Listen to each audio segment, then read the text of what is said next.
anyayahan tuwing Kwaresma na mag-ayuno, magsakripisyo, magbawas ng mga masasarap na pagkain at magkaroon ng disiplina. Hindi lamang basta magkaroon tayo ng pag-ayuno, pag-abstinensya para sa ating sarili, kundi yung ating mga natipid, ibigay naman natin, i-donate naman natin para sa mga nangangailangang mga bata.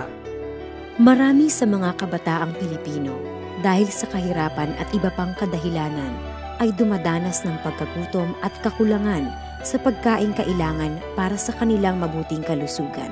Dahil dito, marami sa ating kabataan ay nagiging malnourished na ang resulta ay posibleng pagkabansot, pinsala sa utak at hindi magandang pagganap sa eskwelahan at maging sa kanilang komunidad sa hinaharap.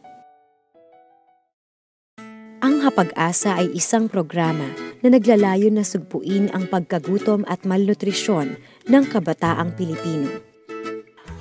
Simula noong 2005, ang programang ito ay patuloy na tumutulong sa mga komunidad sa pamamagitan ng feeding programs at iba pa. One of the programs of Lent is fasting. Let us make our fasting meaningful by feeding children who are malnourished. Hindi lang na mabusog ang kanilang tiyan, ngunit magkaroon ng sapat na sustansya para sa kanilang kabuuhang kaunlaran. Tulungan po natin itong programa ng feeding ng Hapag-asa. Sa pamamagitan ng Fast to Feed campaign, maaari tayong makapagbigay ng tulong upang matulungan ang mga kabataan na dumaranas ng pagkagutom at malnutrisyon.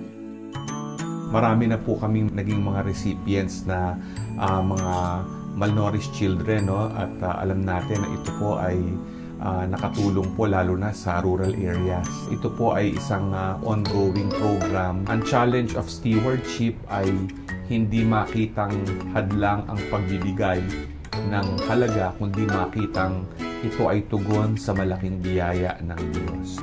Kapag tinugunan ang pangangailangan ng mga bata sa kanyang pisikal na pangangailangan, susunod ang isip, ang pakiramdam, ang puso at paggawa. Tulong-tulong tayo sa pagkamit ng isang malusog at magandang kinabukasan para sa ating mga kabataan.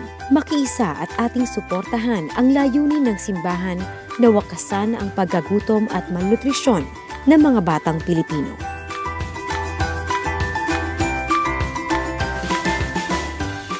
Let us fast to feed these hungry and malnourished children. God bless you.